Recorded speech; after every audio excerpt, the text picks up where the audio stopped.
It's been 60 years since Wilt Chamberlain's mythical 100-point game, which is absurd to think about. As we all know by now, Wilt's career was a statistical anomaly. The 55 rebounds in a single game, the 50 points per game season average, tallying 118 games of 50 or more points, and even notching nearly 9 assists per game during one season. His numbers were impossibly great, and some of these stats that Wilt recorded may never be broken ever. Some players are good basketball players, and some are pretty good athletes, but it's rare you see both a great basketball player and a world-class athlete. That was Wilt Chamberlain. He's arguably the most spectacular athlete who's ever graced the earth. Allow me to preface these remarks with this. Wilt was a track athlete sensation. He had a broad jump of 22 feet, ran a sub 4.4 40-yard dash, and had a high jump of 6.5 feet. And on top of all that, he measured 7'1" and weighed close to 280 pounds in the peak of his playing days. In a multitude of ways, Wilt was like Michael Jordan. Wilt and MJ were both iconic. They did some things on the basketball court that we probably won't ever see again. They were revolutionary, in large part because of the unique combination of basketball talent and their engrossing athletic abilities. The one huge difference, though, is many people witness Michael Jordan's transcendent ability. Wilt, on the other hand, doesn't get his deserved recognition because he competed in an entirely different era of basketball. And that's the same reason why Wilt, for the most part, gets ignored in the GOAT debate. I mean, how many people can say they saw Wilt play? We maybe weren't around to see Wilt dominate on the court, but there are some greats that have a thing or two to say about the player Wilt was. Some NBA legends have this to say about just how spectacular Wilt Chamberlain was.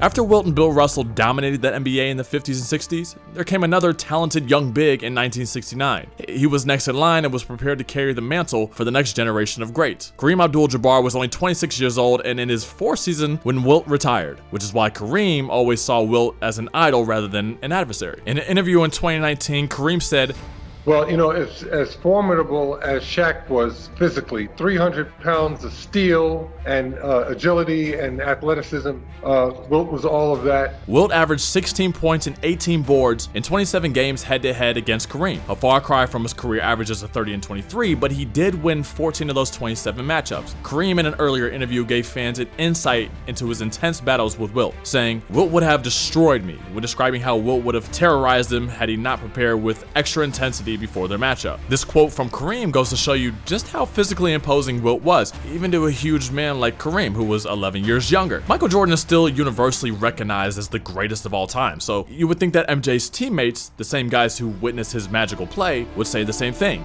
MJ's the GOAT. But that's not what happened when Scottie Pippen weighed in on the GOAT debate back in 2018. He said, "To say who is the greatest, we will never know that. I mean, in my eye, Wilt Chamberlain is the greatest basketball player." As you could probably recall, this created a lot of stir among fans in the media. How could Pippen, the Robin to Jordan's Batman, say someone was greater than the man who led the Bulls dynasty to 2 three-peats in 1 decade? In fact, Pippen took it a step further by saying that Mike didn't even compare to LeBron in terms of statistical feats and shouldering a heavy offensive workload. Well, Chamberlain and Bill Russell sat down for one of the most iconic interviews in sports history back in 1997. After all, they were two pioneers of the quickly evolving NBA we have all come to love today. In their interview, the great Bill Russell had this to say about Wilt. "Wilt was far and away the greatest player I've ever played against." Now, this is a mouthful coming from one of the greatest winners in the history of any sport. Russell said he told Wilt, "I'm the only guy on this planet that knows how great you are." The Wilt vs. Russell rivalry was one of the greatest displays ever.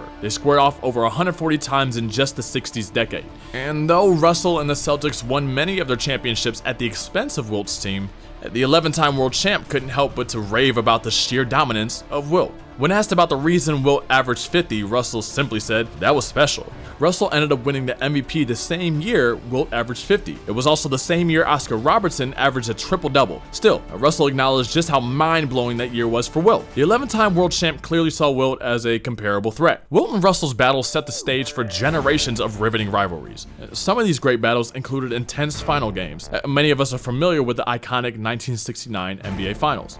Even though both players' best days were behind them, Russell said, "Still, I could never play him the same way 2 games in a row. Every game was different." These two legends gave the NBA one last dynamic matchup, and even though Russell's Celtics came out on top again, even as underdogs in the series, Russell appreciated a career-long war going up against the specimen that was Wilt. When asked about playing against Wilt Chamberlain, another NBA Hall of Famer really struggled to put into words, trying to describe Wilt's dominance. Rick Barry played against Wilt for several years. And I don't think anybody will come along who will be able to match the records that Wilt has accomplished. He just never had the personnel like Bill Russell had to go along with him. And Barry uttered that quote while he was still in the league competing against Wilt. Barry falsified the notion that Wilt only cares about numbers or isn't a winner by mentioning the discrepancy in the productivity of Russell's teammates versus Wilt's teammates. Now, Russell proved to be the better leader and winner, but Wilt only averaged 30 and 28 in nearly 100 head-to-head matchups against Russell. Fast forward to the 90s, Rick Barry reasserted his opinion of Wilt by saying this. I don't think anyone who knows the game of basketball could possibly, in my mind, ever pick anyone other than Wilt Chamberlain as the greatest all-around center to play the game of basketball. You could argue that Kareem had a more fundamentally sound game and that Shaq was brute force in the post or that Russell was a terror to score against. They all may be true, but if we are talking about a complete offensive and defensive package, Wilt excels at every facet of the game. Again, he averaged almost 9 assists per game in one season. That remains unheard of for a 7-foot center. When asked to weigh in on the GOAT debate, Earl the Pearl Monroe, who played against Wilt for the later part of the 60s and the early 70s, said, Wilt Chamberlain? There was the Wilt that dominated early on in his career, then when they said that he shot too much, he became an assist guy. Monroe was that generation's Allen Iverson. The flashy ball handling and the brilliant shot making is what made Monroe an iconic sports figure in 70s basketball. He was perhaps the most in awe of Wilt out of all of his competitors. He went as far as saying that there is, quote, no real debate, saying that people marvel LeBron and Michael, even saying Michael transformed the NBA for generations after the 1980s, but he closed the case by saying, I don't put him, Jordan, ahead of Wilt. He said, Wilt just did things that today is still part of the game. It just made the game what it is today. Wilt undoubtedly had one of the deepest bags in NBA history. He had the one-legged fadeaway, the finger roll, the up and under, all the trickery a player can pull out in the game. He was the pioneer of many stunning moves we see the best players in the world pulling off today. We can go on and on discussing how Wilt changed the game for the players we've seen since him, but Monroe was more fascinated in how Wilt forced one of the great rule changes in league history. Did you know that players were once allowed to jump as far as they could from the free throw line in order to help them hit a free throw? Now, I say players, but really only one guy was doing it. Yeah, you already know who. He used to dunk from the free throw line. The rule now is that you have to stay behind the free throw line until the ball hits the backboard. This guy Wilt, he was just unfair. For this next opinion of Wilt, why not entertain the opinion of someone who played against and later went on to become one of the greatest coaches ever? Phil Jackson is someone who's been around for a while, and he's seen a thing or two, winning championships as both a player and a coach. Jackson is remembered for his success as a coach, winning 3 more championships in the early 2000s with the Lakers, after leading the Bulls dynasty to 6 chips in the 60s. And on those title-winning Lakers teams was the most unstoppable, low-block force of nature we've seen since Wilt. That was Shaq.